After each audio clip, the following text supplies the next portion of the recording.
Are you mocking us? What is this amount? One day, I kept getting calls from my parents, and when I answered the phone, they suddenly yelled at me. I couldn't understand what my father was saying, and I was confused. When I asked about it, it turned out they were upset about the amount of money being sent. My sister Alana was sending as much as $4,000 every month, but they thought my contribution was only 50 cents. That's not right. I am sending $4,000 every month, properly, I asserted. What? Don't lie. Alana, being a model, earns more than you and has been sending us $44,000 each month. I am really disappointed in you. Alana is so smart, my father expressed his dissatisfaction. My mother also criticized me. Are you just enjoying living alone and spending money as you please? Why don't you learn a bit from your sister? She sends us so much money she's earned. You don't care about us at all, she said with a sigh. As usual, my parents were more lenient with my sister. I couldn't understand what my parents were saying and was bewildered. Overwhelmed with sadness, I couldn't find the words to speak. Why do they think I am sending only 50 cents? Despite my dissatisfaction, I decided to follow my parents' words and stop sending money for a while. I am Nancy, a 28-year-old employee at a food processing company. There is a 5-year age gap between my sister and me. Alana has had the face of an actress since she was born. Everyone who passed by was captivated by her appearance and looked back at her several times. Adults invariably praised her, saying, "I have never seen such a cute child." In contrast, I had a more ordinary appearance, so adults often laughed when comparing us, saying, "Nancy's face is so plain." My parents believed that Alana would definitely succeed as an actress or model in the future and adored her incredibly. On the other hand, their attitude towards me was significantly different, and this disparity had been clear since we were young. When I was in elementary school, I wore old clothes given to us by neighbors, while Alana's clothes were always new and reflected the latest trends. Furthermore, I had never taken any lessons, but Alana would start taking them as soon as she expressed interest in anything. Spoiled from such treatment, Alana became more and more overbearing. "I don't have to lend my things to you, Nancy, but it's okay for me to use your things," she said and took away my cherished stationery one by one. Even when I complained, my parents always defended her, saying, "Alana is still a child, forgive her." Even when Alana was wrong, they would say, "Forgive her, Nancy. You are the older sister," dismissing my opinion easily and not listening to me properly. I was fed up with Alana's cunning ways, yet our parents never scolded her. I sometimes felt depressed by my parents' blatant favoritism towards my sister, but I resigned myself to accept it. When I was in the upper grades of elementary school, Alana said she wanted her own room. Everyone knew that Alana wouldn't give up until she got her way, so my parents told me, "Nancy, move to the living room where our grandparents' portraits are. You don't have many clothes, and it's enough if you can sleep." Reluctantly, I took my bedding to the living room and decided to sleep there. There were pictures of my grandparents on the shelf in the living room, both of whom had passed away early. My grandparents died shortly after Alana was born. Unlike my parents, my grandparents had cherished me very much when I was young. It was my grandfather who had chosen my name. The origin of the name Nancy was because I was born during the spring Nancy season, and my grandfather loved Nancy's very much. When I was young, I often sat on my grandfather's lap because it was very comfortable, and I felt enveloped in warmth. I remember my grandfather saying, "Nancy, no matter how hard things are, you can always overcome them. After that, happiness will come again, just like Nancy's blooming." Such memories suddenly came to mind. Even afterward, my parents' treatment of me differed significantly from that of my sister Alana, and I never felt comfortable at home. As I grew older, I developed a dream of becoming a school nurse. I talked to my parents about wanting to take the university entrance exams to fulfill my dream. There's no way we have the money to send you to university. Get a job after you graduate from high school, they said. Nancy, you are the older sister. Think about Alana, too. We need to save money for her sake. My parents dismissed my aspirations without any consideration, making it unthinkable for me to go to university. However, our family was not particularly poor financially. I think we were an average household. Considering Alana's future, my parents made do with the bare minimum for me, and after high school, I got a job, while Alana went on to a prestigious university. After graduating high school, I started working at a small to medium-sized company 3 stations away from home. At that time, I decided to move out of my parents' house. I had hoped to stay at home and save money until I got married, but I knew that if I stayed, I would continue to feel marginalized. Therefore, I decided to live in a reasonably priced studio apartment close to my company. Living alone was very comfortable since my parents' house was not a relaxing place for me. Meanwhile, Alana, carrying all my parents' hopes, continued to live at home after graduating from university and worked as a model. She was scouted by a talent agency while shopping with friends. My parents were thrilled that Alana had joined a talent agency, and bragging about it became a part of their daily routine. One day, Alana called me, talking about expressing her gratitude to our parents. All that we sisters have achieved is thanks to Dad and Mom. From now on, let's repay them for all they've done for raising us, Alana said cheerfully and energetically. It seemed that Alana, who used to only care about herself, had really grown up. I've been thinking about what we can do for Mom and Dad. After all, money might be the most helpful. How about giving them about $4,000 a month? $4,000. Isn't that a lot? I was taken aback by the amount suggested. Modeling must really pay well, I thought. I think Mom and Dad would be surprised if they got that much money from us. I want to surprise them soon, so let's start this month, she said. Although I was a bit skeptical, I had heard that our parents were in debt. Because of us, they said they were struggling with debt. So, I decided to accept Alana's suggestion. However, I was barely making ends meet myself. To send $4,000, I would have to dip into my savings. My salary was about $3,000, even if I lived on $1,000, I would still be $2,000 short. Therefore, I decided to work as a security guard at a construction site on weekends. The pay was decent, but the work at the site was very physically demanding. In the summer, I had to endure the severe heat, and in the winter, the bitter cold. I thought about quitting many times. However, the people I worked with unexpectedly treated me kindly, often buying me drinks and food because they thought I was doing well. To save on food expenses, I tried to limit eating out as much as possible and kept unnecessary spending down, but $4,000 was still far off. How could I earn more money? I thought.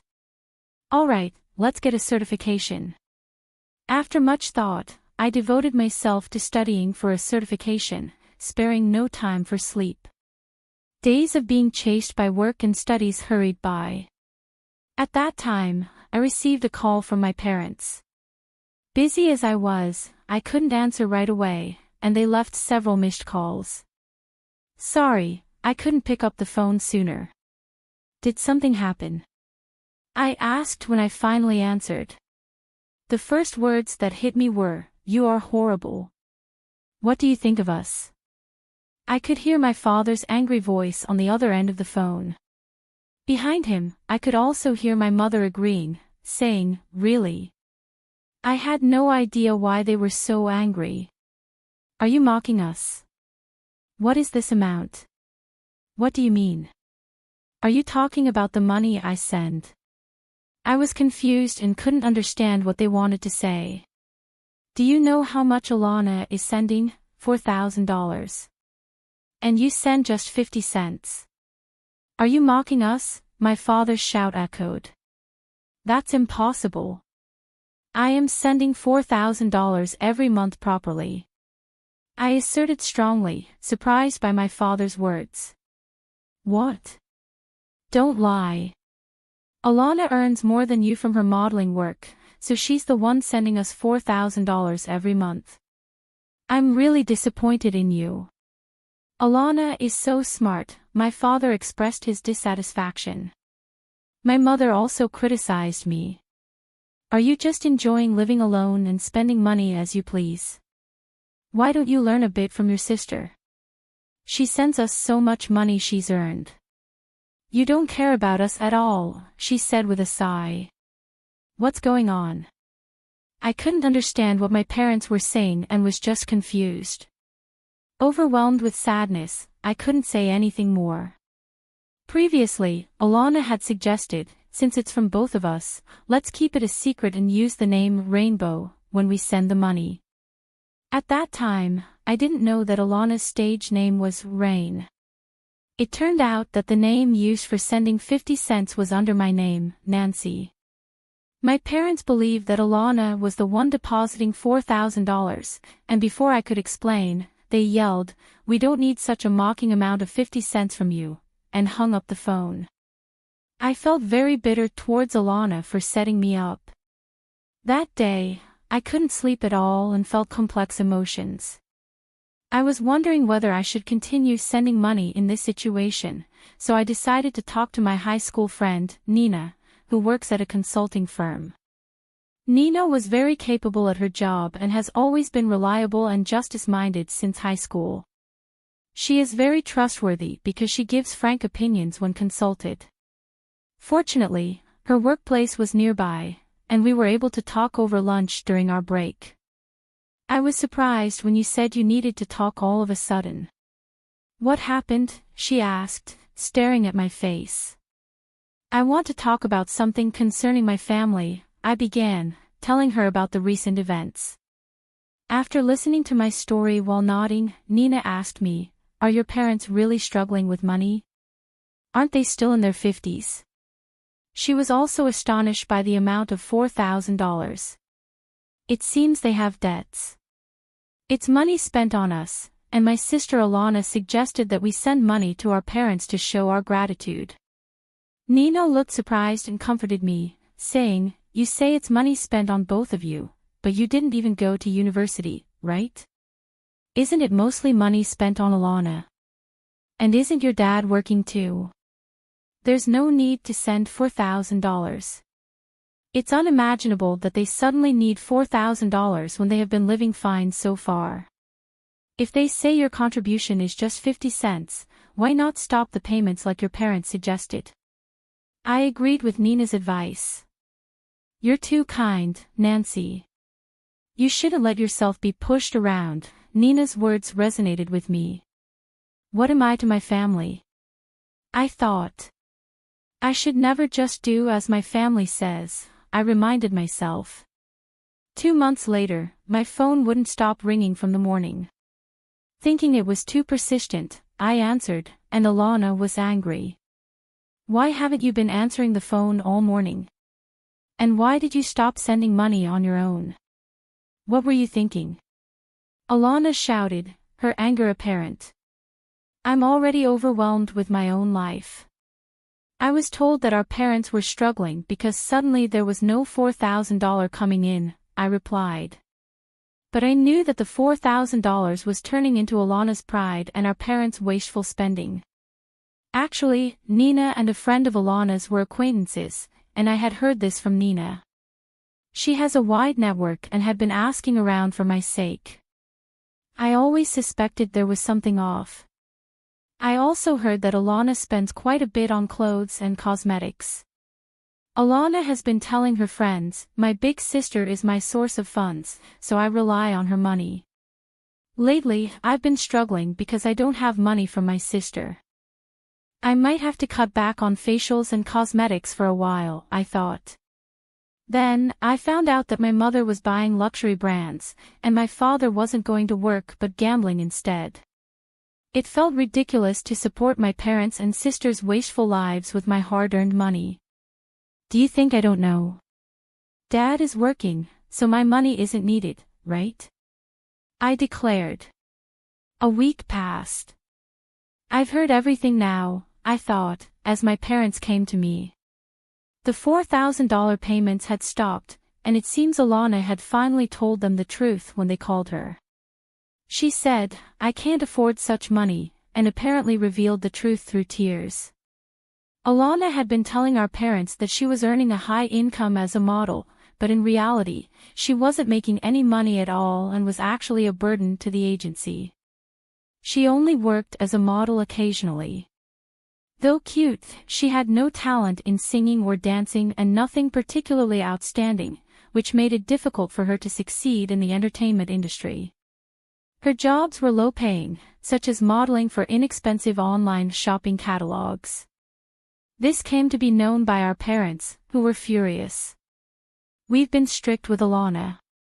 You don't worry and just continue sending money as before," they said. Of course, there was no apology for accusing me of lying. "We've prepared for 2 months, so please deposit it when you can."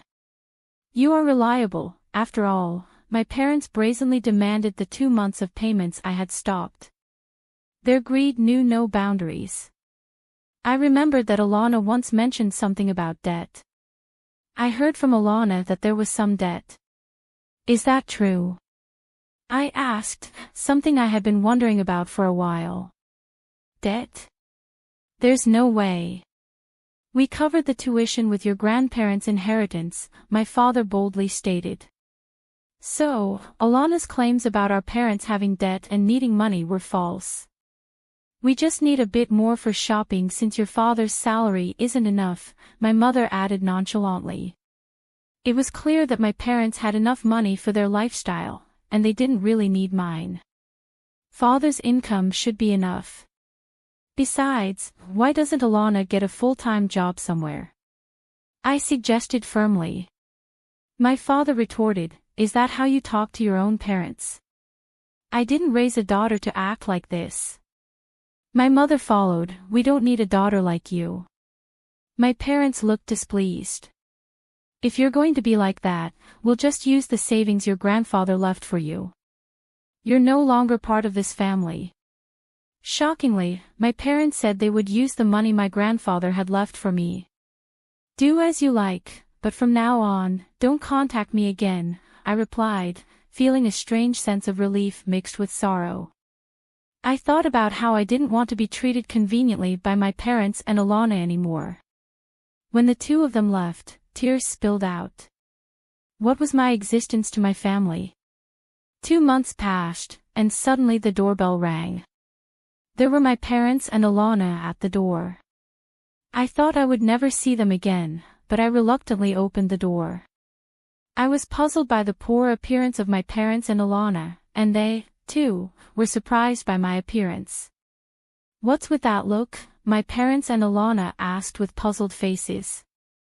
Since I had become prettier and was wearing more expensive items than before, they were visibly confused. I had diligently studied and obtained a small business consultant certification. Thanks to the certification, my salary had improved at the new job Nina had introduced me to. I'm leading a fulfilling day-to-day life as a team leader. The company is a bit far, so I'm planning to move to an apartment nearby, I explained calmly. "Before you indulge in such luxuries, give us some money," they demanded. "Are you planning to abandon your struggling family? Just lend us some money," they pleaded. The three of them were saying whatever they wanted, recklessly. Disgusted with my parents and Alana, who started demanding money as soon as they knew my income had increased, I said, "With Dad's and Alana's income, you can live a luxurious life." In reality, Alana hardly has any work. The modeling world is tough. "What do you know, big sister?" Alana appealed with a voice on the verge of tears. The radiant appearance she once had was nowhere to be found. Alana, who was struggling with her job, was scouted by another talent agency that thought she was suited to be an actress. She decided to borrow money from our parents and move to the new agency. However, a large amount of money was required to join this agency, and her father even invested his early retirement severance pay. But it turned out to be a scam. After paying the money, suddenly no one from the agency could be contacted anymore. Surprisingly, no formal contract had been signed. I was dumbfounded by such reckless behavior. "Before you come to me, go to the police," I advised sternly. Right after that, someone from a consumer finance company came and asked, "Are you family?" It seemed they had followed me. I found out that my parents and sister had borrowed a large amount of money, aiming for a windfall with her acting career. Moreover, Alana was relieving stress at a nightclub. As a result, they were completely out of money. Despite having no funds, my parents pursued their dreams and gambled, ultimately ending up with nothing. I was thoroughly dismayed by their actions. In response to the question from the finance person, I declared, "I don't know these people at all. I have nothing to do with them," and I left the scene. Later, my parents filed for bankruptcy, and their debt was temporarily gone. They sold the house and now live in an old apartment. Both of my parents got jobs through a temporary agency and seem to be managing somehow. Interestingly, the construction site where I used to work part-time was apparently my father's new dispatch destination. "I will be in your care starting today," my father said, humbled. "Ah, it's the old man. Help me out. There used to be a young lady here before, but she quit. She worked hard and earned money to send to her parents. I'd like to see the face of parents who make their daughter work on a construction site," one of the workers commented. My father's face stiffened. As for Alana, she gave up modeling and entered the nightlife industry. As a result, they were completely out of money. Despite having no funds, my parents continued pursuing their dreams and gambled, ultimately ending up with nothing. I was thoroughly dismayed by their actions. In response to the question from the consumer finance representative, I firmly stated, "I don't know these people at all. I have nothing to do with them," and I left the scene. Later, my parents filed for bankruptcy, and their debt was temporarily erased. They sold the house and now live in an old, run-down apartment. Both of my parents got jobs through a temporary agency and seem to be managing somehow. Interestingly, the construction site where I used to work part-time turned out to be my father's new dispatch destination. One day, I overheard, "I will be in your care starting today," my father said to a foreman. "Ah, it's the old man. Help me out. There used to be a young lady here before, but she quit. She worked hard and earned money to send to her parents. I'd like to see the face of parents who make their daughter work on a construction site," a worker commented casually. My father's face stiffened with embarrassment. Alana gave up on modeling and entered the nightlife industry. However, her self-centered personality led to her being unwelcomed by customers, and she was fired from one nightclub and lounge after another. Eventually, she managed to earn her living expenses at a small, inconspicuous bar. Her appearance had changed drastically due to increased drinking. Among the regulars at the bar, the story that Alana was once a model seemed like a mere illusion. "A model? Who are you kidding? Look in the mirror," they mocked, ridiculing how much her body had changed.